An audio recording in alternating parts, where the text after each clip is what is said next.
Good morning, happy Monday. It's Monday Mojo time again. And yeah, I didn't, there's lots of websites down today. Have you noticed?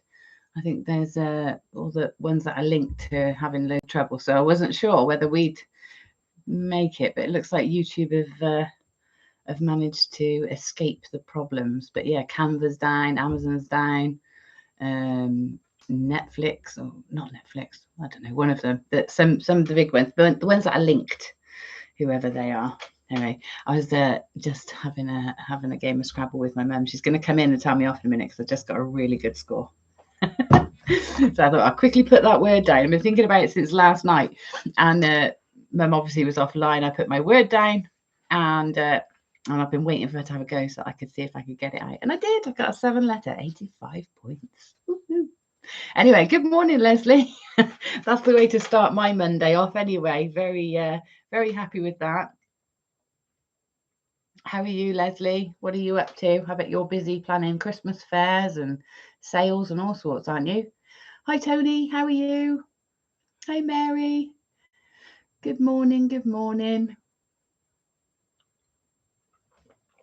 I had to reconfigure my whole desk, and I'm plugging things in, thinking, why is that light not coming on? I plugged the wrong cord in. So yeah, it's a little bit disorganized this morning because I packed up and took everything out with me, and then I've had to bring it back. And you know, things never go back where they came from, do they? You know, and I try to stay organized, even though it's messy. It's kind of organized messy-ish.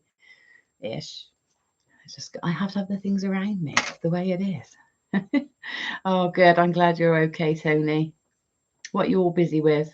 It's a gloomy day today. It's very autumn today. The leaves are finally turning colour, and I've got beautiful colours on this one edge of this tree. But it's taken a while to change, isn't it, this year? I just went out for a walk yesterday, a nice big long walk. It was a very nostalgic walk, actually, because it's a walk I used to do with my granddad when he was here.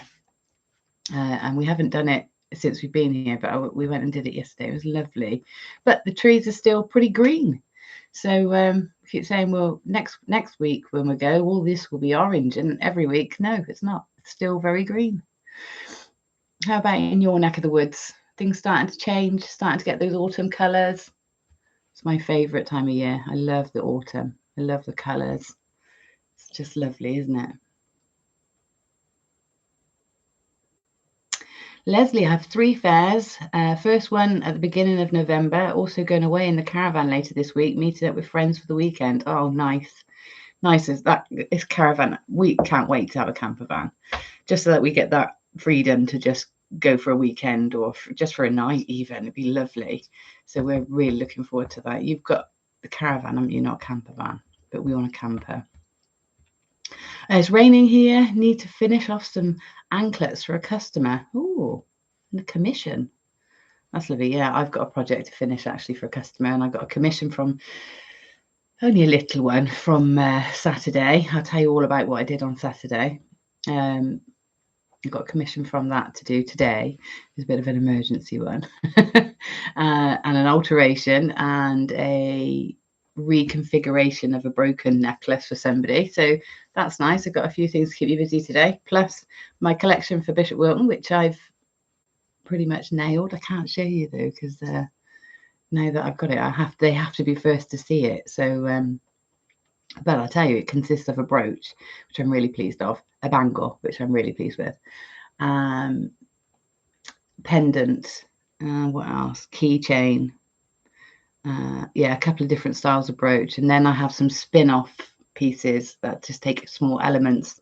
So that's exciting. However, I've got no peridot, and I need more. So I've had to order from America because I couldn't find any anywhere. And you know, you want to use a reputable person, don't you? You know, it'd be ethical. But if anybody has got any round peridots that they're happy to destash, please let me know, because I'm definitely going to run out. I need some 6mm up to 10mm, which is very difficult with peridot, I realise now. But if anybody has any, I actually don't care whether it's the nice clear green or whether it's the more misty green. I don't mind, as long as it's peridot and it's green. That's fine. So if anybody's got any they want to destash, please let me know. Otherwise I have got some coming, but it's going to be a few weeks, so I'm going to have to do what I can with the 4mm peridots I've got, and then hope that I get some bigger ones to do some bigger pieces. Oh, 3 made with aquamarine and citrine. My commission's with aquamarine as well, Tony. That's nice. Are they all for one person to be worn together, stacked, or are they 3 different anklets for 3 different people? I might have missed it, but how did you get on with the gold repair? Yeah, no, I had to give that back. I didn't get on with it. No, I didn't update you actually. But I did say to the person that I very much appreciated their trust in me, and it was a fairly expensive experiment, but I've learned a lot, and it got me reconnected with Hayley, so that was really nice. But no, I didn't do it. It didn't work. In fact, I was absolutely terrified because I did melt a jump ring, but you know, it's a totally different experience to soldering silver. Absolutely totally different. And now I kind of know where I went wrong after getting a bit of advice, but I wasn't prepared to try again. I didn't want to ruin another jump ring. There you go. You know, it's the person was very, very understanding, so that's good. You haven't looked at your phone yet, Mum? I'll have a look. It's a good one. There's my mum. Andrew Turner is Sherry Turner, not Andrew Turner, and that's my mum. And I just said to everybody, I've been playing Scrabble since Mum came to stay. I downloaded a Scrabble app, and I've been playing my mum at Scrabble. However, I'm so bad because I rarely look at my phone, and I don't sit and play on it. So every now and again, Chris says to me, have you looked at your Scrabble? And I was like, oh, I'll have a look at my Scrabble. Yeah, so I just got a good word then, Mum. But we've had some very close games, haven't we? They had some on JN this morning, did they, Linda? Oh, well, I might have to have a look then. Brilliant. What shape? Rounds I need, rounds. They're all for one person, but not to be worn all together, as far as I know. Oh, nice. Hello, Isabel. How are you? Long time no see. Yeah, good on me for having a go. There you go. Feel the fear and do it anyway. That was creative confidence. I'm walking the walk. I've been walking the walk a lot this week, taking on lots of challenges and yeah, biting the bullet on stuff. So yeah, so I am walking the walk this week. Good morning, John. How are you? JOM 65, or is that John 65? I don't know, but hello, welcome aboard. All right, so this weekend I went and did a talk, and it was called, what did I call it? I can't open Canvas, I can't show you. A life, what's the jewelry making? What did I call the presentation? A life in jewelry making, or a career in my journey in my jewelry making journey. That's it, my jewelry making journey. And I was invited by a fairly local village to give a talk to anybody that wanted to come along, and they advertised it, and and I had I think 17 people in the end come along for the talk and listen, and then I got to sell some jewelry and take some orders, and it was really, really good. It went really well. I was very nervous. I wasn't going to do a PowerPoint, but in the end I thought I would, to try and keep me on track and have something a bit visually engaging, and try and take all the eyes off of me and maybe direct it onto the screen so that I didn't feel quite so nervous. But as soon as I was nervous to start with, but as soon as I got started, I was absolutely fine. It's weird, isn't it? I can sit here and talk to you guys quite confidently, and I can do live telly and Instagram shows, but talking to a group of an audience, you know, a real life audience, is quite different. And also, given that some of them know me, and they know me as, you know, the postmistress at Bugthorpe, or Bob's daughter, it's difficult to sort of put your professional different side on and sort of talk about your career. And obviously they want to talk, they want to hear about your successes and your milestones. And yeah, it's kind of difficult to do that. And my dad came and I said to him, "Are you coming, Dad?" He's like, "Yeah, I suppose I will come to support." And I said, "Well, I don't mind because, it's kind of awkward talking in front of people, And he said, and I said, "But although it might look a bit odd if you're not there." So he came along and I said to him after, "How do you think it went? Was it all right?" And he said, "Yeah, it was great." He said, "I learned loads about you." So there's like lots of things that my dad didn't know, and I suppose why would you? It's not like I would ring him every week and tell him everything that's going on. It's just one of those things. You're just working, aren't you? You don't necessarily tell people. Anyway, it went really well, and from it I've got probably 4 bookings for other talks and workshops. So really, really successful in that sense.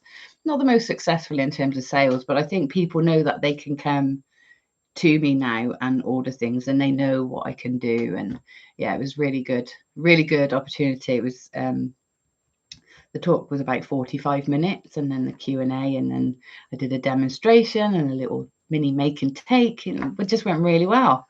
So I can't wait to do more now, actually. It's Joe. Must be dynamic naming that is taking over. Oh, dynamic naming. Yeah, because you got a different name today, Joe. You're usually something else. I can't remember what you usually are, but you're not. I usually recognise you as Joe when I see that name. But yeah, dynamic naming, eh? Talk about dynamic naming. Somebody said to me, "Do you think you've just lived up to your name, or do you think it's like a fulfilling prophecy?" And I suppose gems, a crow, magpie. I said, "Well, I have been asked actually in the past as to whether that's a stage name, but no, it's not. It genuinely is my name, but actually only my professional name now, because of course I am Gemma Flynn in my normal life." Oh, you'd love to come to one of those. Isabel, you know everything. You know my story. But it was good. It was good fun. And it's a good reminder, to sort of, I suppose it might be good practice for all of you, actually, for anybody on the journey creatively, to sort of do a little My Journey presentation. Imagine you're going to tell people about what you've done. Because it does sort of remind you that actually I've done some really cool stuff. I talked about collaborations, and I thought, blimey, I've collaborated with some brilliant people, amazing artists and talented designers and companies. And I thought, I'd completely forgot that I'd collaborated with these people until I sort of started putting this thing together about milestones and key influences. That's what I did, like key turning points and milestones, and some of them were working with beadsmith, for example, or Dremel. It was really things that you kind of think, oh yeah, I did that. Yeah, so it's really good practice. So if it might be good practice for you guys too to do it. Another thing actually that's reminded me of something that I did years ago. And I suppose it's a little bit like manifesting. So if I say that, you know what I mean, don't you? When you sort of imagine something in the future, a hope, a dream, a wish, an ambition, and you imagine it's already there, you've already done it, or it's, you can see yourself, you visualize yourself in that position, so that you can then subconsciously take the steps that bring about that situation. That's sort of what manifesting is, isn't it? Intention setting, manifesting what you want. Thanks, Leslie. Yeah, so a few years ago, or many years ago now, actually, because it was a long time before I wrote the book, so maybe 2 years before I wrote Creative Confidence, I decided to write my CV. But I decided to write my CV as if I was 5 years in the future. And I can't remember what made me do that, but I was looking at manifesting stuff, and I thought, this is a good idea. I'll do it as if as if I'm in the future already, and in there I've got my book. And it you know, it did come about. The circumstances did happen to enable me to do that. Now, you know, I wouldn't want to write another one and have another lockdown, but you know, maybe I wasn't any less busy in lockdown. But I think lockdown sort of made everybody think, what should I do with my time?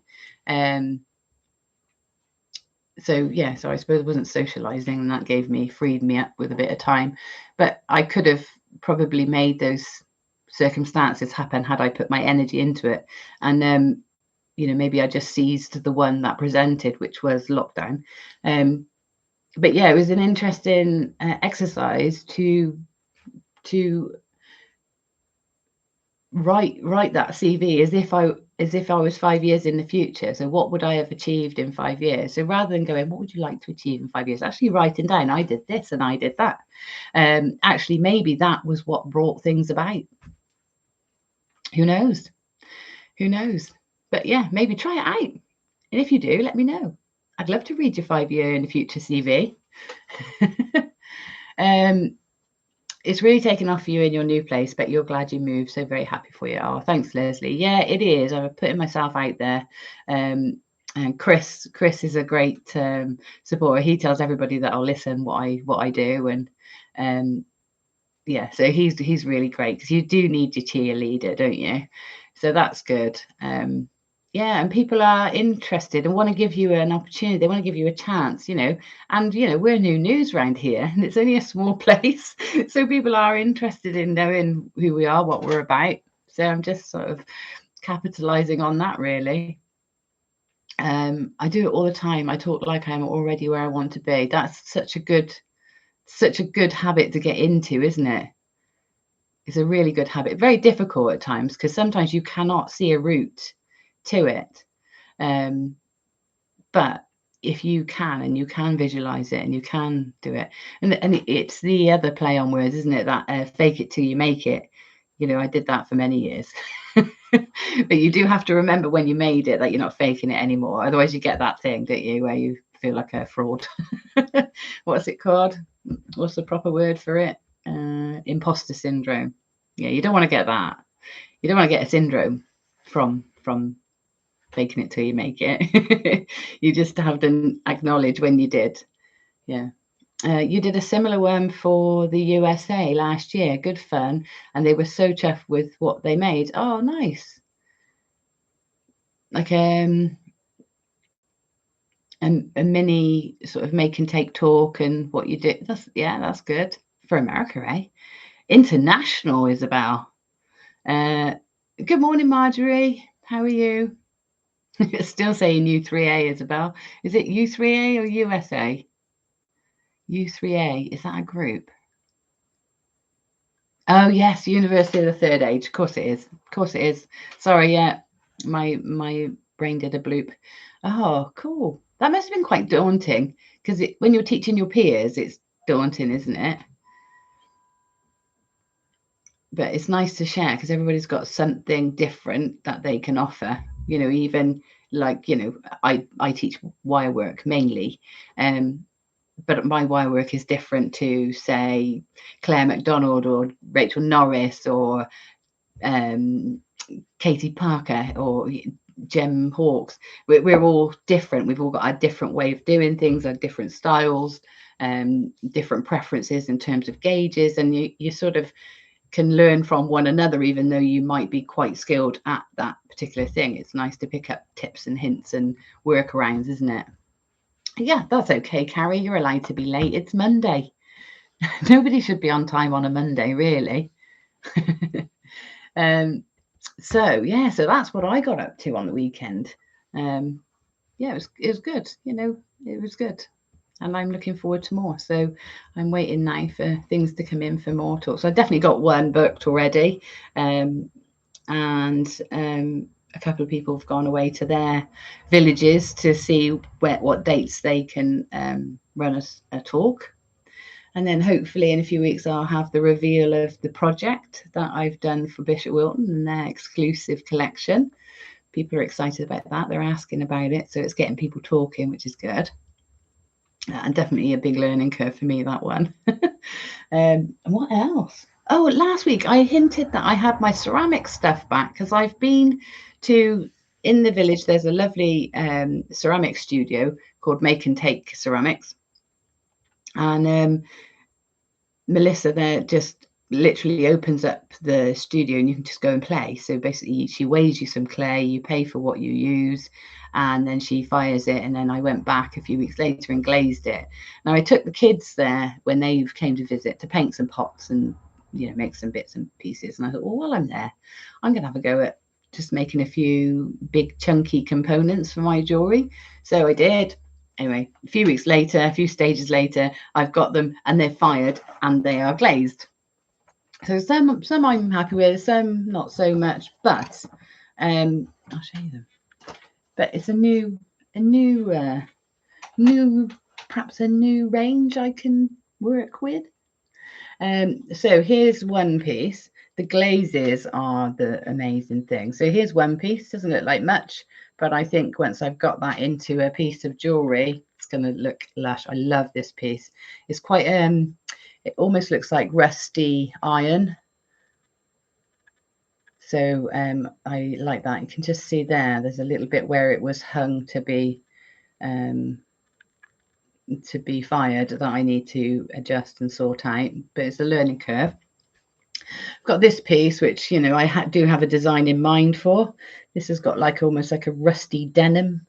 There's a theme, rusty denim sort of feel to it, kind of black and reddish with a bit of blue. It's nice, that one. I'll show you that one's something, you know, I'll show you. So this is it's huge. But I was thinking as sort of a half piece here, maybe with some sort of textile or crochet beading or something coming from there. So that forms the plate one side. It's got a few drill holes at the top that I can use to connect in. It's got a really nice glaze on it. Those are definitely a new collection. Yeah, it's exciting because I enjoy sculpting. So this is something that I perhaps will develop, maybe like in my own time, my spare time. And there's another piece. I don't know. I think I was thinking a pendant for this one, but I'm not quite sure. Again, just experimenting with shapes and patterns and textures. So I put some textures in there and the different glazes. I like this glaze. It's like a verdigris, isn't it? It's got that lovely green on copper aged look. And then I got a few buttons, which are always useful. Buttons, pendant connector, lots of holes in, nice texture on there. Pleased with that texture and how the glaze worked in it. See if I can get, there you go. Lovely glaze, isn't it? I've been good, thanks, Reese. I've been really good. Very busy. Got lots of balls in the air, or plates in the air, plates spinning, balls in the air, which is the whatever analogy you want to use. But it's all good. Yeah, this one's kind of nice. I quite like this one. Maybe just as a pendant, just like that. Can you sing to me? Reese, I'm going to reserve judgment for a minute, but I'm starting to feel this is a bit weird. So you need to redeem yourself quickly before I block you. And then let's see. I got this one again, just connectors. I just thought I can use them somewhere. This another loop which might be worked in with this one, similar glaze. This one, which I'm actually really looking forward to putting together because I've got an idea for this one. I know that it looks a bit odd at the moment, but I've got beautiful shapes that I can work with. It's designed to be this way or this way up, but worn linear like that. And this piece is supposed to sort of tessellate in a little bit like this. So I got a plan for this one. And then just a really pretty glaze on a pendant or something. I don't know. Right, and then there's this, which is like a 3-parter. Again, thinking asymmetric, it will sort of go like that, sort of asymmetric, like this, with something the other side to give a bit of extra visual weight the other side. So balance is going to be key on this one.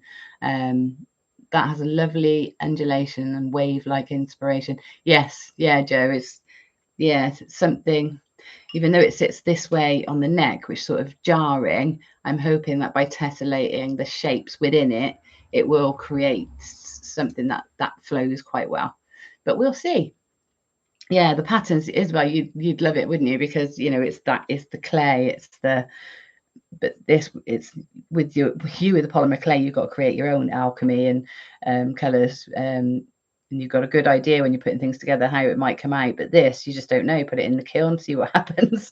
You've no idea. Just if you get enough texture and enough glaze on, you can get these sort of different tones in the cracks and crevices. So there's a few things that it's quite exciting to be working with a new medium and playing with that. It's just you've got to go with a clear plan. I wish I had my brain. Sometimes you would, but if you'd seen my brain this week, you're probably glad you haven't, because Chris just keeps looking at me going, your head's still going, isn't it? Like, oh, sorry, babe, sorry. Yeah. What were you saying? I have been a little bit distracted, but you know, he married a creative. So he's been very, very supportive. Just done the shop the whole time while I've been working. So yeah, so here's my box of exciting goodies to try and work into some designs when I get time. Yes, go and find a clay studio. Do it. Isabel, if you were close up here, I'd say come down to this one because it's so good. Melissa's just very, very experienced. It's a generational thing. She was her mum's before her, and she's just very good at leaving you to it and letting you be intuitive, which I feel is great, because sometimes, you know, because I went and I was like, well, I don't know what I'm doing. She said, well, just play, and then if you think that, then I'll tell you if you're going wrong, or I'll help if you know you want some advice. Just play. And so I did. I spent it cost me £6.50, and I went and I played with clay, and then we weighed it in, and it cost me another few quid.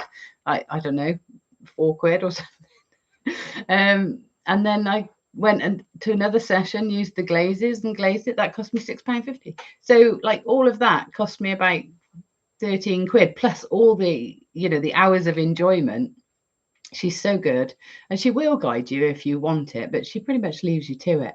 And she's just as scatty and mental as me, so it's good. And I don't like being. I remember I've been to pottery before, pottery class, you know, spinning wheel, not spinning. What do they call it? Just potting wheel, just going on the wheel, and you know, when they take over, it really annoys me. I just like, I don't care if I get it wrong. I just want to do it myself.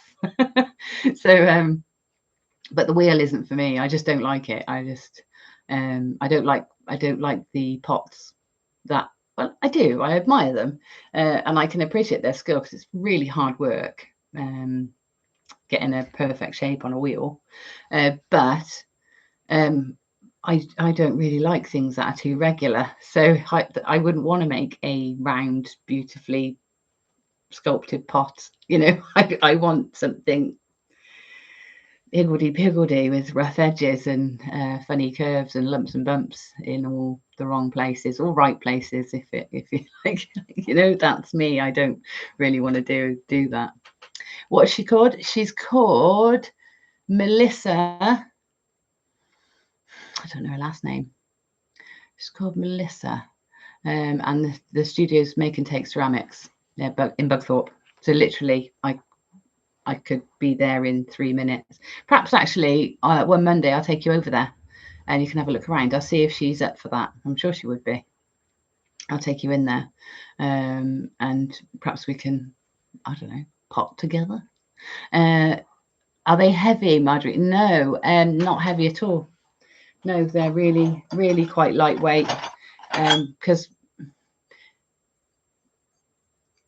no, they're quite lightweight. They're heavy enough to feel substantial, like, but they're not heavy. You know, I wouldn't be weighed down with it.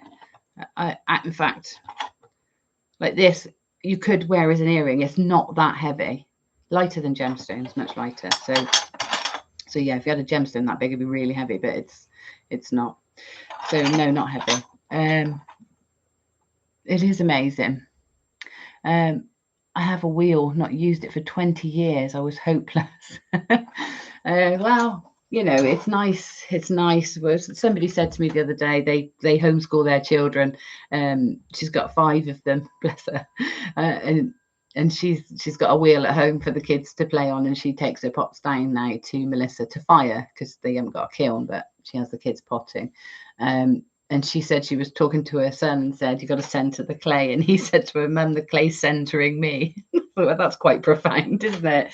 But yeah, I think there's that idea that when you are on the wheel, you literally are thinking of nothing else, are you? You know, it's, you know, and it's such a lovely, sensual thing to do, you know, that feeling it. I do enjoy the feel of being on the wheel and having the clay run around in my fingers, and that motion of pushing it and pulling it into different shapes. Lovely. But it's just I don't really want to perfect it because I don't really want the pots at the end of it. So I'm not going to. I like having a block of clay and then turning it into something with my hands.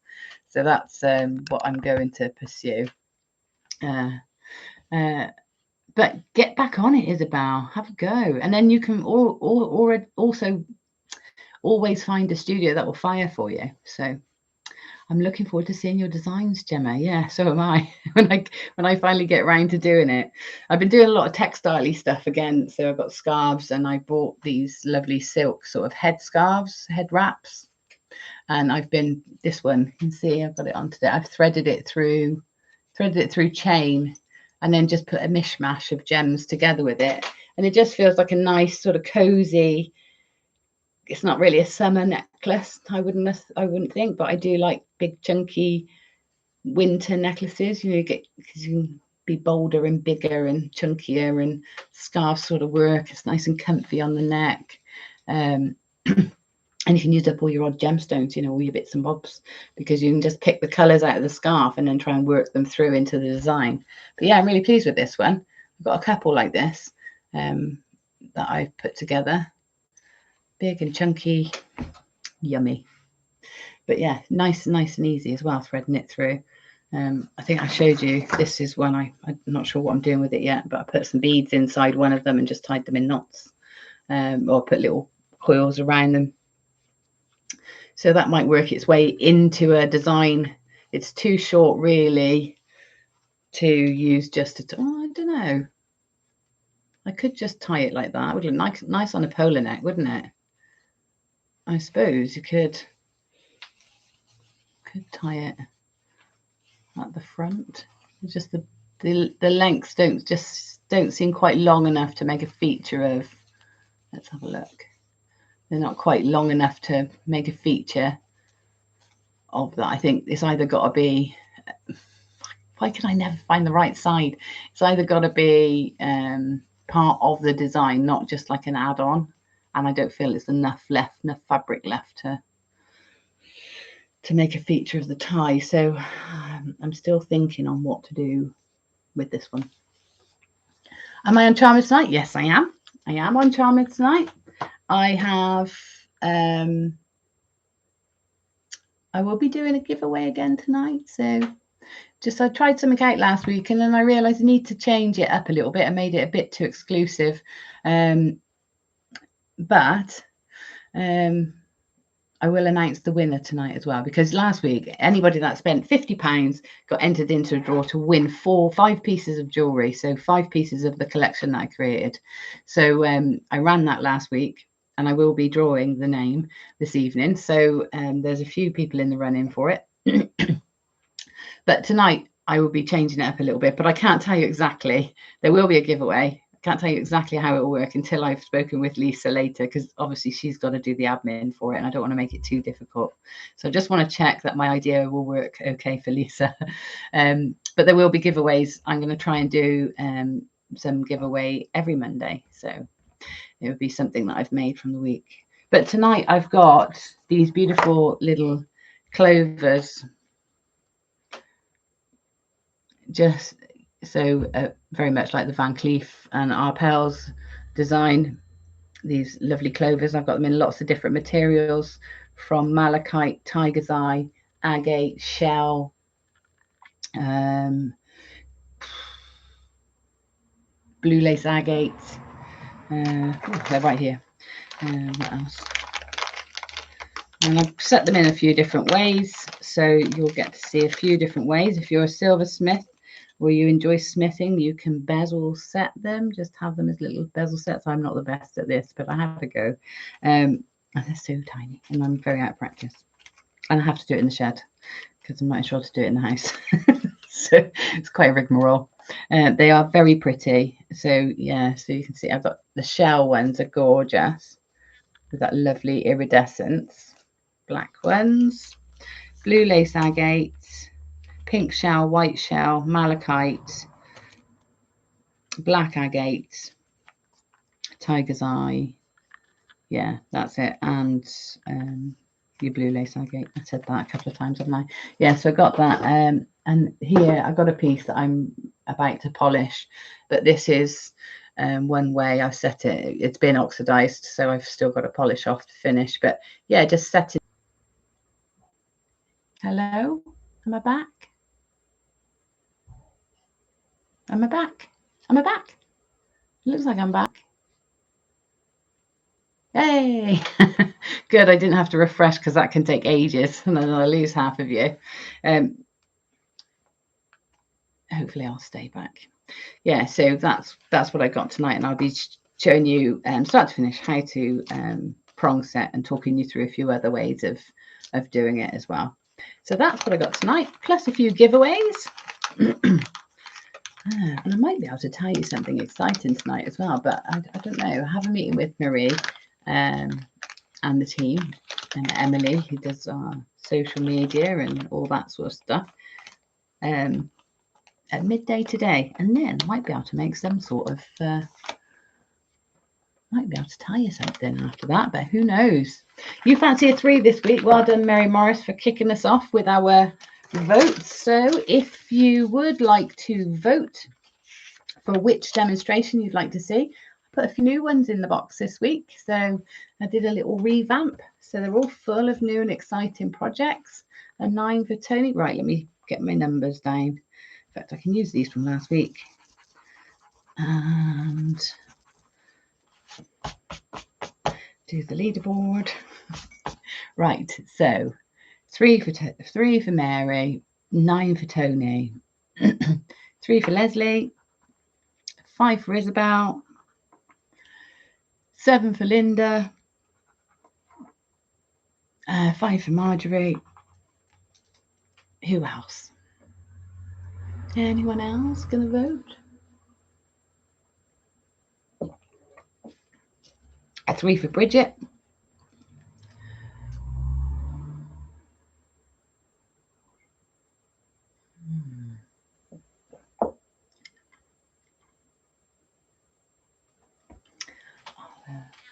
Look. Can you believe I ran out of 1mm wire? I couldn't believe it.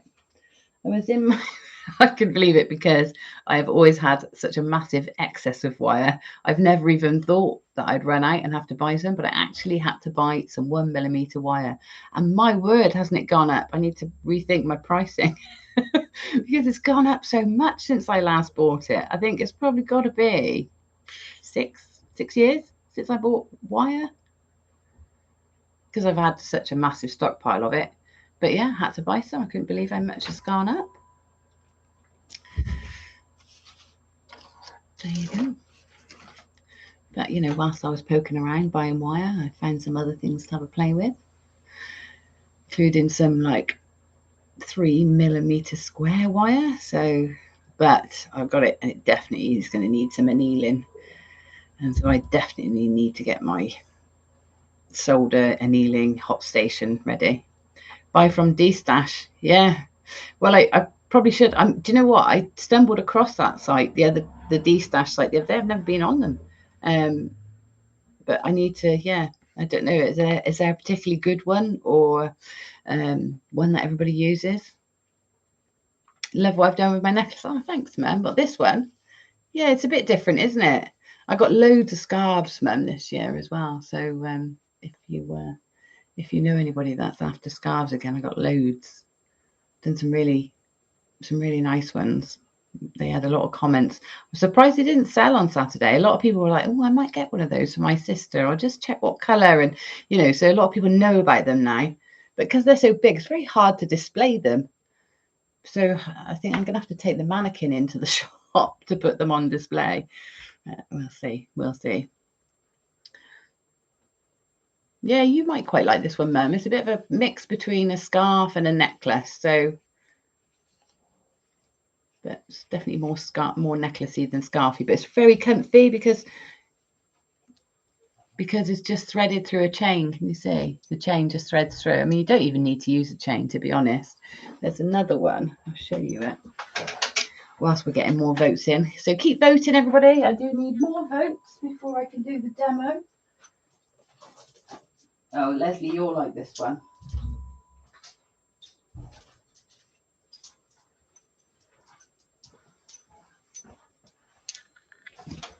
This one is when it's not threaded through a chain. It's just done. I've done the twist, like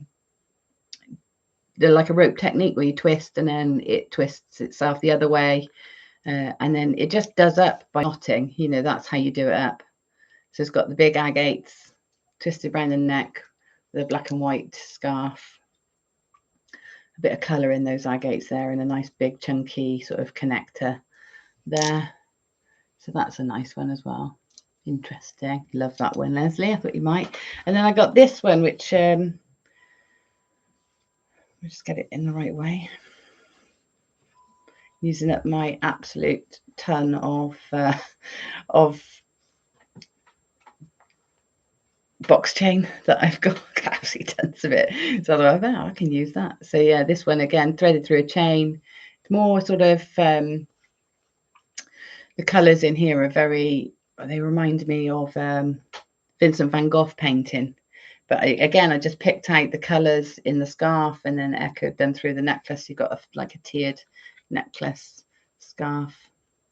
And it does up a bit further up, but you can obviously change where you do it up on this one. So it sits like that. So that's another one. So yeah, a few interesting ones with a bit of textiles. I got this scarf here that there's another bit of clay, bit of ceramics. So that's, you know, I'm doing that, but it's not working, that one for me yet. So I'll bring you back to that one at another time. So yeah, I did enjoy getting all of my big chunky gemstones out to do the scarves and the chunky pieces, like putting bits and bobs together and seeing how that worked. Got tons of box chained and no clear. Oh, Isabel, it's so versatile. Box chain service. I tell you what, how about next Monday for Monday Mojo, we just do techniques with box chain? Do you fancy that? Because I've got loads to use up as well, and I've got loads of designs I can show you. So anybody fancy that? Just some techniques with box chain, and we'll make that the focus for next Monday. Yeah, give me a thumbs up if it's a yes. Yes, it's definitely a yes from Isabel. There's a love heart just flew in. Yes from Leslie. You'll tag me in the ones. Oh, thanks, Isabel. Yeah, that'll be good. Yeah, lots of love hearts. Sylvia, hello. Yes from Sylv. Yes from Leslie. Yes from Bridget. Okay, that's what we'll do next Monday then. So put it in your calendars. Next Monday, it will be box chain techniques, because I've got tons. I'm actually using it in an upcycle furniture project at the moment. Not furniture, but signage. Got a vintage sign in the garage. that used to be for the post office, and it's gaudy red and yellow, like the old post office signage. And I've painted it black, and I've not copper leaf, I've used copper tape the edge, and I've dry brushed the whole thing so it picked up the lettering in like a copper. But then I want to edge it, so I'm edging it the inside. I'll show you it when it's done with the box. I'll show it next week because I'll be doing all box chain things. So all right, next week we'll do a box chain session. Setting cabs, there's so much you can do with it. It's brilliant stuff. Okay, right. It's a yes from Marjorie too. Right, any more votes? I've got five there from Claire. I haven't got many votes. There's more of you watching than I've got votes. So come on. You got to be in it to win it. Hi, Linda. Yes, it sounds good to you as well. Right, box chain. I'm going to have to make myself a note, aren't I? Box chain. Sylvia wants a 3. Good morning, Sylv. How are you? Lovely. I haven't done any online workshops for ages, so I'm missing you, actually. I'll have to put one in. I did promise Jilly that I would do another macrame one, so maybe I'll do a more advanced macrame. Right. Oh, you're welcome, Ruth. You're back in my good books now. I was a little bit. I've been spammed a few times recently, so on high alert. On Charmers the other night, definitely spammed. And then I was like doing something the other day, and somebody came in. I was like, oh, "Sorry, Ruth. If you were completely genuine, I'm very sorry, but you know you've got to be firm." Getting over a virus as usual this time of year. Oh, Sylv, yeah, it's definitely going around. Our sales of Benylin and Lemsip have gone through the roof. Chris came back from the shops with a load of Bulbous oil the other day, and I was like, "What? Do you think we'll sell it?" But within 10 minutes, first bottle is sold. He's like, "Told you." So yeah, so we've been selling out on the cold and flu stuff.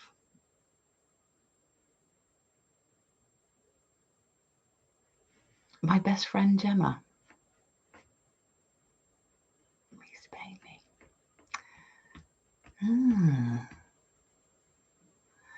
Okay. I still reserve judgment. Yeah. Okay. Right. So actually, the winner, if that's it for your votes, the winning vote is number 3. So let's have a look what's in number 3.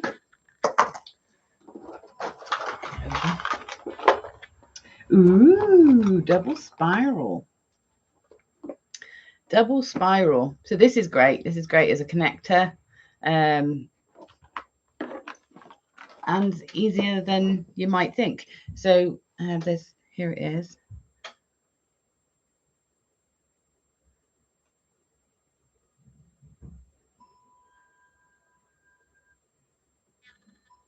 Double spiral, which is great because spirals are lovely, aren't they? But you only get one end and then a middle. So this one gives you 2 ends, which means it's really great as a connector. And it means you can sort of weave into it in a lovely spiral pattern. There's so much you can do with it. So that's what we're going to do. Let's see if there's the brooch.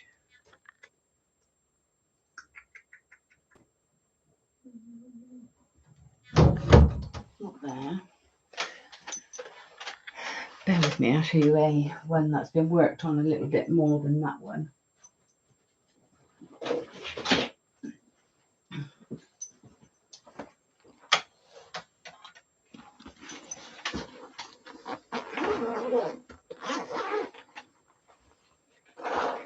So many things in here. Yeah, here it is.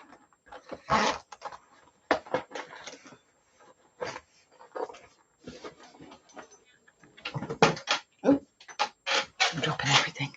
Right. So here's one that I've woven some gemstones into. So you could take it further. I'm not going to show you how to do that, but if you wanted to take it further, I've also turned this one into a brooch. So but that is something you could consider taking the design further. But I'll give you a start point. You're looking for earrings for your birthday. Oh, wow. yeah, just let me know, or you can perhaps do the demo and make yourself some. Oh, that bag is a blast from the bag. Yes, it's good. It's got pockets with like, you know, you can see everything in it. When I usually take that, I have like workshop projects in there, and when I go out like I did on Saturday, I put them in so that people can flick through and think, oh, that would be a nice workshop, or I'd like to learn how to do that, and I can just sort of gauge it. Or when people are booking me to come and do workshops for their groups, it's a nice way of displaying everything. And people can see it without having to pick things up and move things around, and it stops it getting tangled. So I have been, but never used it. You have one, but you've never used it? Well, that's good. It's quite good for keeping things separate. I used to do it for, I had it originally for when I was doing filming DVDs, because I'd put the project in and then the stages in the pocket so that I could organize it nicely. But obviously I'm not doing so many DVDs now, and I don't need to transport stuff around so much, so I just use it for that.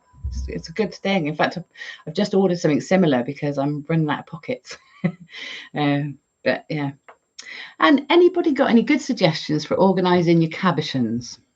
So my cabochons are just in one tub, all mixed up, and I can never find what I'm looking for, and I can never sort of get them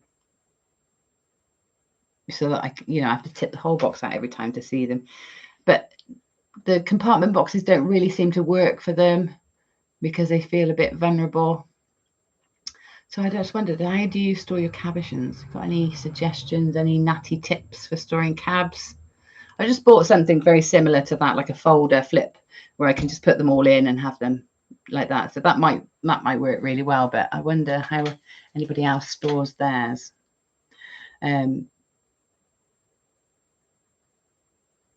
Oh well, Reese, you can always order a pair of earrings from me. Just go onto the website and use the contact form, and you can use the contact form to sort of put some sort of order in, and I can talk to you about what you'd like. So yeah, happy to take commissions. Anyway, let me show you this demonstration. So let me get the camera in the right place.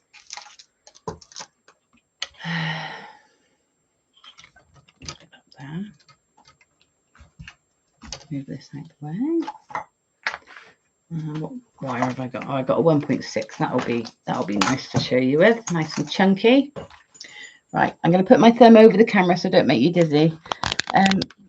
Leslie, I saw someone using the A4 acrylic paper tray boxes, and the cab was secured with exhibition gel. Yeah, so like in trays. Yeah, that's a good idea. I was been watching this lady on YouTube. I can't remember her name. Vintage Jewels or Vintage Jewel Box or something. And she does little talks about designers from, mainly costume jewelry. So she does these talks and gives examples and talks about the manufacturers and the era that they were, their influences, etc. I find her really interested, and she has old map drawers. That's slowly drifting down, isn't it? She has these old map drawers, and her jewelry is laid out in it. And I thought, oh God, wouldn't it be lovely if I could do that? But I'd need a whole house full of map drawers to do that with my jewelry. So I can't stop this from moving today. No, hold on.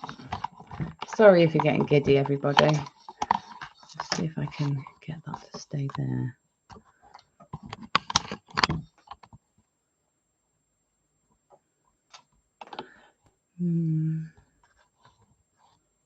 Let's try that. It's a little bit skewiffy, isn't it? But that should be okay. Right then. So this is what we're going to have a go at. I'm going to adjust the settings on the camera so that it stays focused at about this point.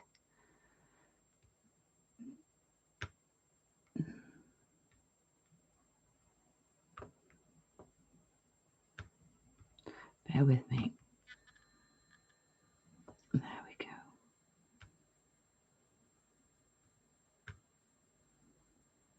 Right. So this is what we're going to create, this sort of open spiral, which is like a double spiral. It's done in the center. It's almost like a yin yang. So you could play with that concept a bit, which would be nice, wouldn't it? Right. So here I've got, that's going to be too thick for me to work with. It's not very soft. So I think I would just get out another gauge.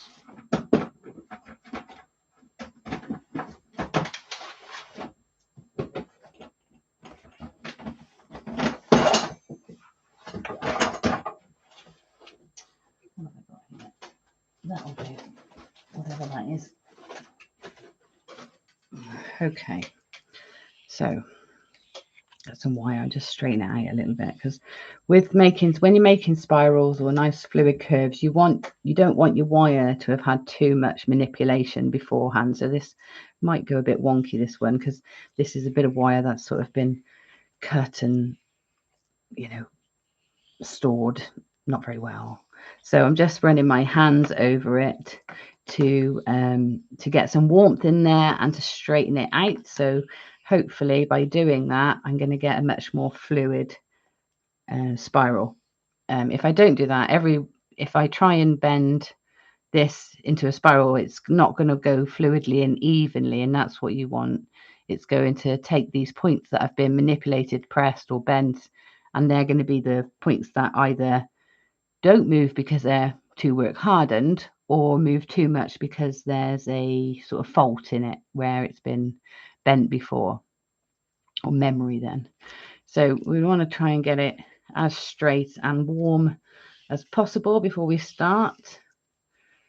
If you've got something that's had really strong bends in it, don't even try and do a spiral with a piece of wire that's been heavily bent or manipulated, because it just won't be fluid for you. It'll be just very frustrating.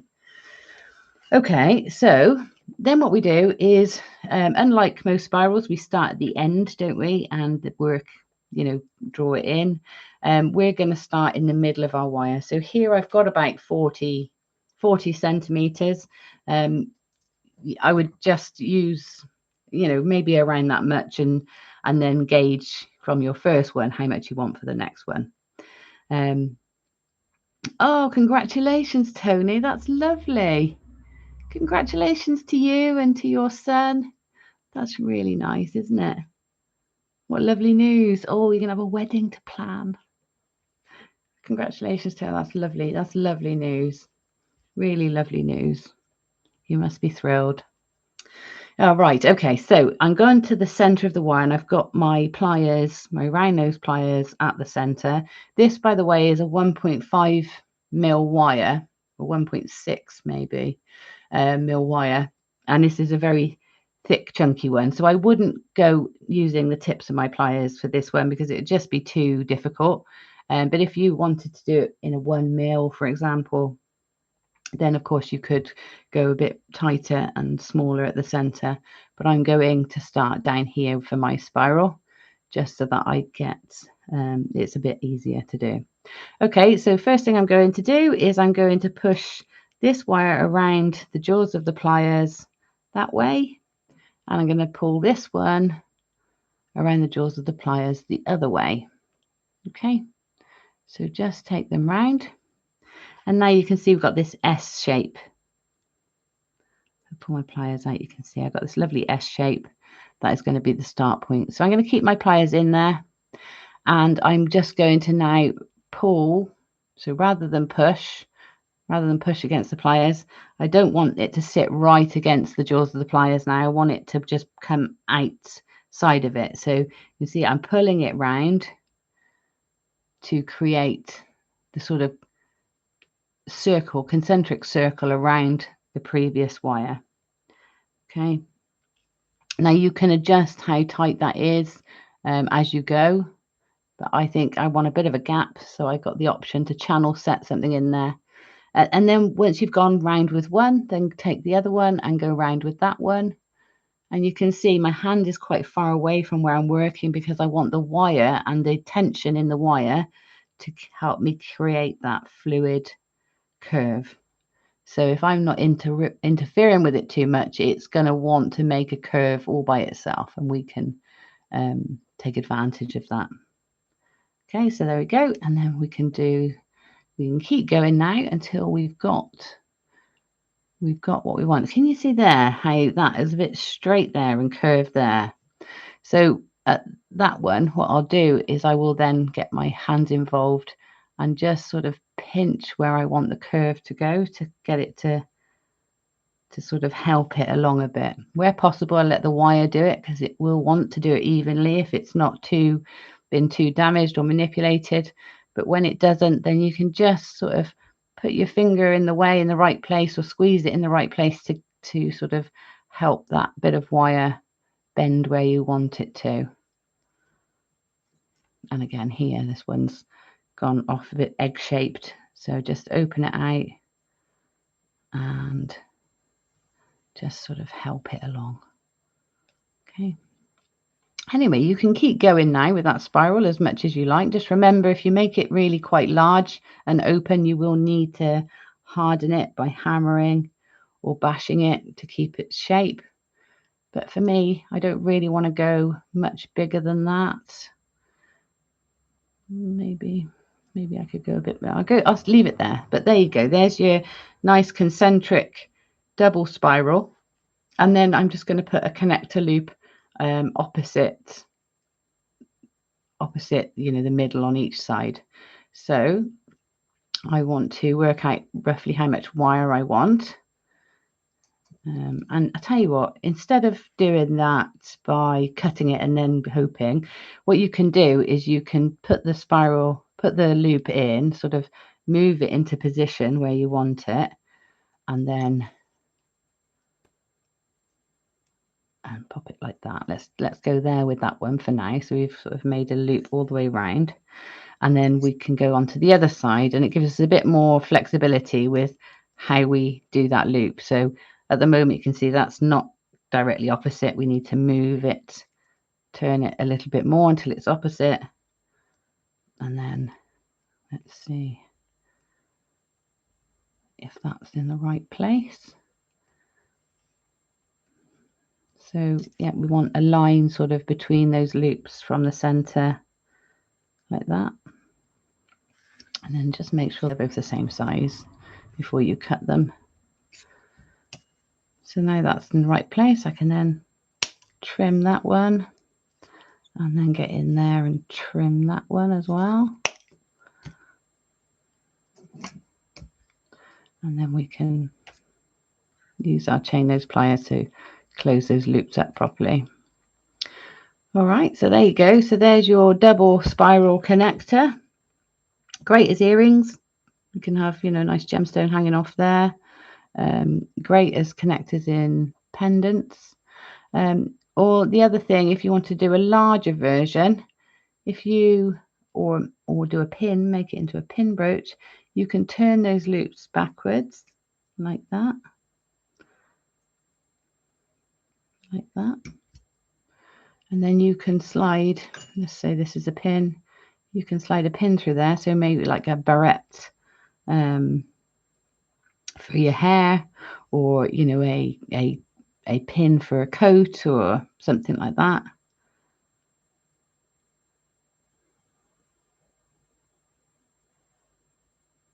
Oh, like that. So versatile. Yes, Linda, is a nice versatile technique.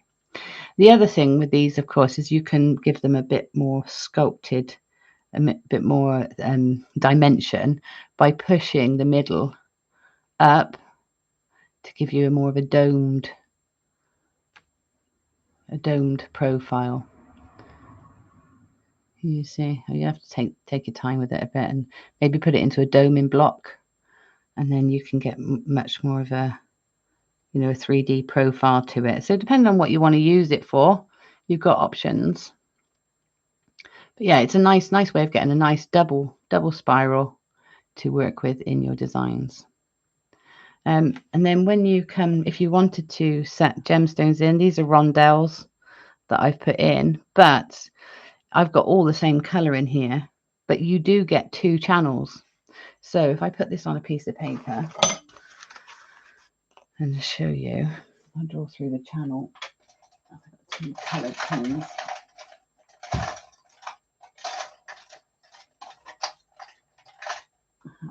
be a bit chunky. So if you can see, I know the camera's not as focused down here. So I could channel set one colour in this spiral, but you can see you've got a whole other spiral that you could do a different colour channel set in. You see, so you can get that lovely two-tone as well. So you don't have to, or you can just leave one, you know, just spiral one out and leave the other one blank, or just weave one and spiral into the other with the gemstones. There are lots of options with when you've created this spiral. Nice, gives you a nice little pattern there, doesn't it? So hopefully that was helpful, and you can find ways that you might want to use that.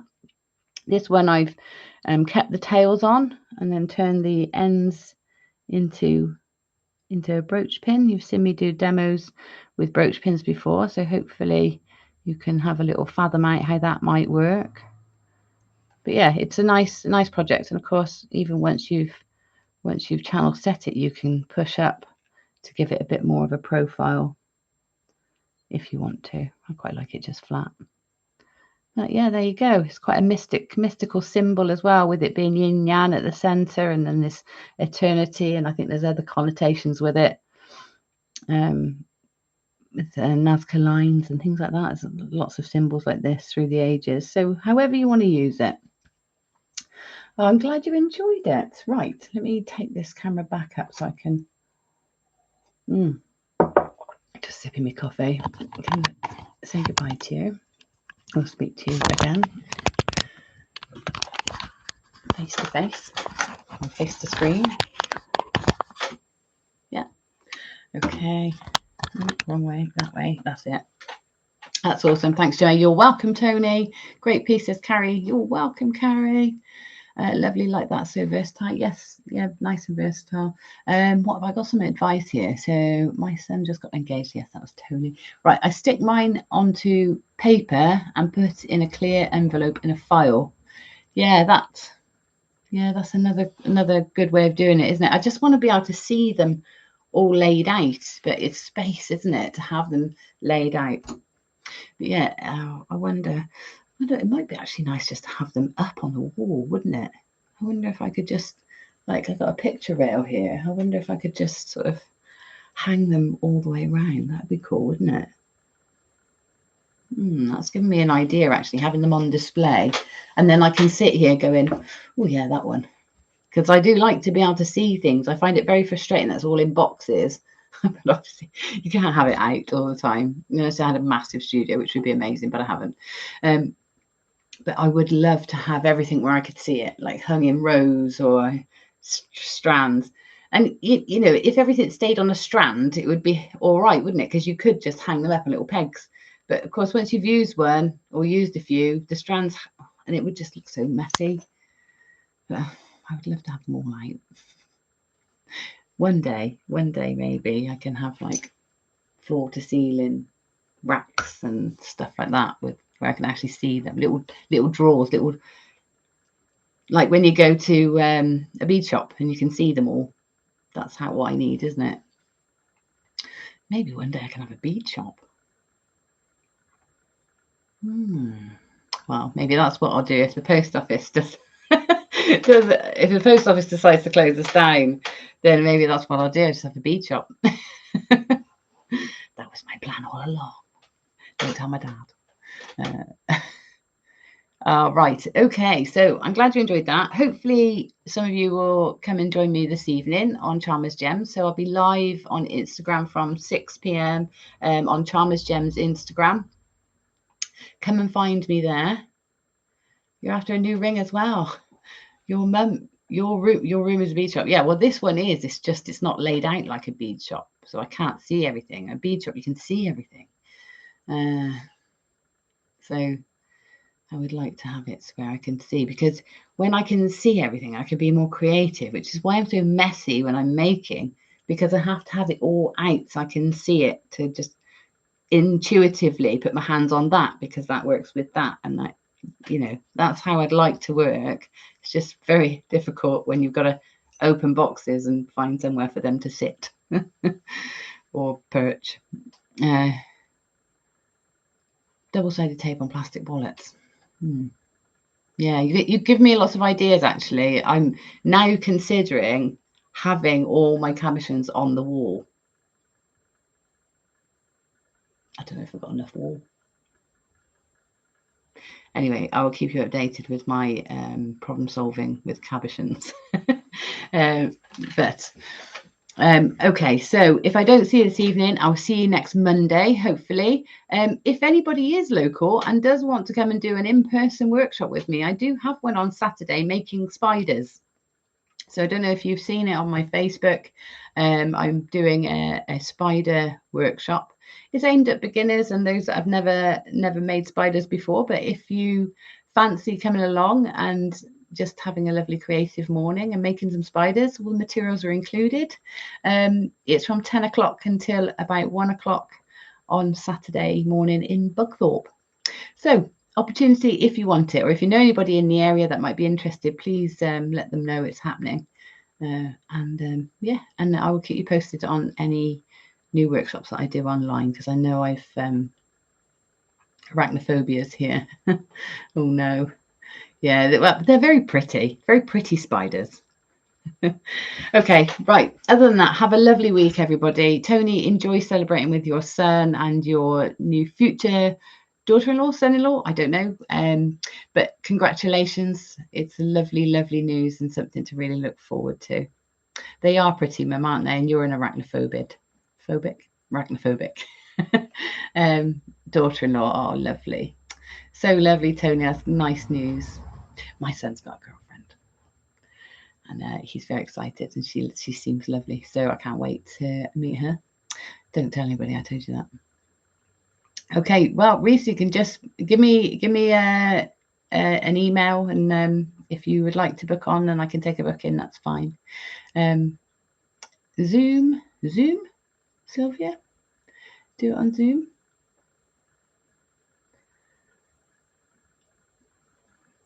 You want some Zoom ones? Yeah, okay. I will put some in, I promise. Right. Have a lovely week, everybody. See you very soon. Bye.